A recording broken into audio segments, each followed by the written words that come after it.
मेरे दोस्तों, अभी हाल ही में सुप्रीम कोर्ट ने ऐतिहासिक फैसला दिया है, वो भी मेंटेनेंस के केस पर।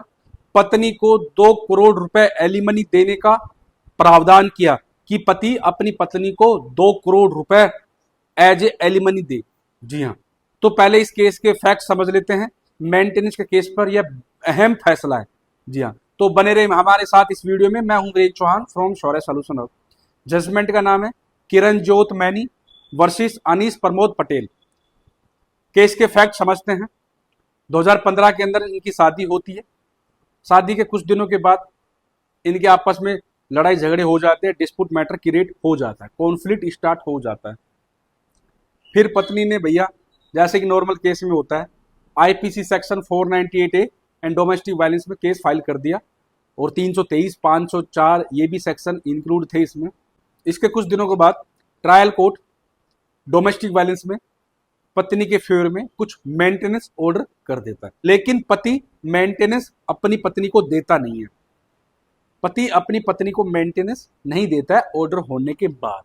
पत्नी के फेवर में काफी एरियर हो जाता है, जैसे कि हस्बैंड भैया अपनी पत्नी को मेंटेनेंस नहीं देता है साल 2 साल तक टोटल, जैसे कि 2 साल तक अपनी पत्नी को वह मेंटेनेंस नहीं देता है 2 साल तक, तो 2 साल का जो पैसा होता है ना टोटल, उसको एरियर बोलते हैं।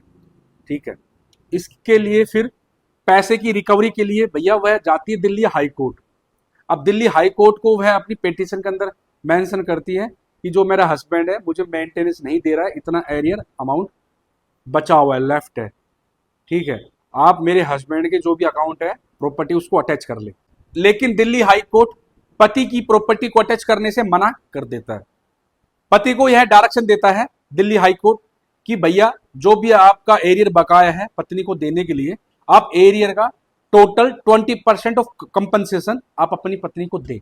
इसके बाद दोनों पहुंच जाते हैं भैया supreme court of the India. जी हाँ, अब मुद्दे की बात आती है। भैया सुप्रीम कोर्ट ने केस के फैक्ट समझे।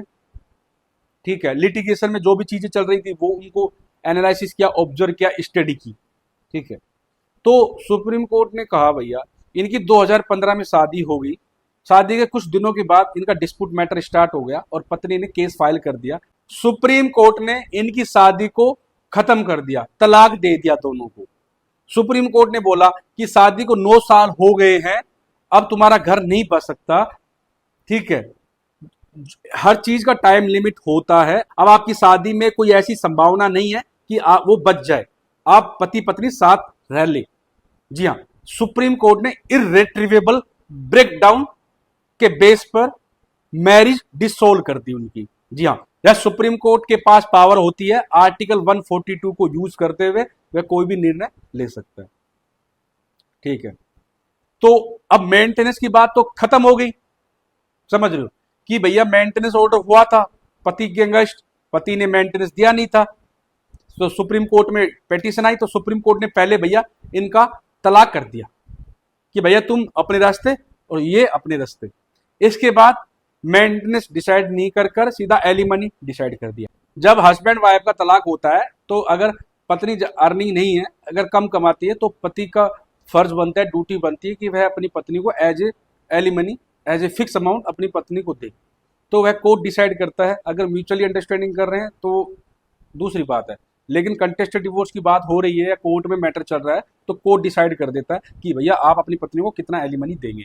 तो इसी केस में यही हुआ। तो सुप्रीम कोर्ट ने एलिमनी डिसाइड करने से पहले पति की इनकम देखी। पति भैया वाइस प्रेसिडेंट था, 8 लाख रुपए पर मंथ कमाता था, डाइस बैंक में वीपी था, वाइस प्रेसिडेंट।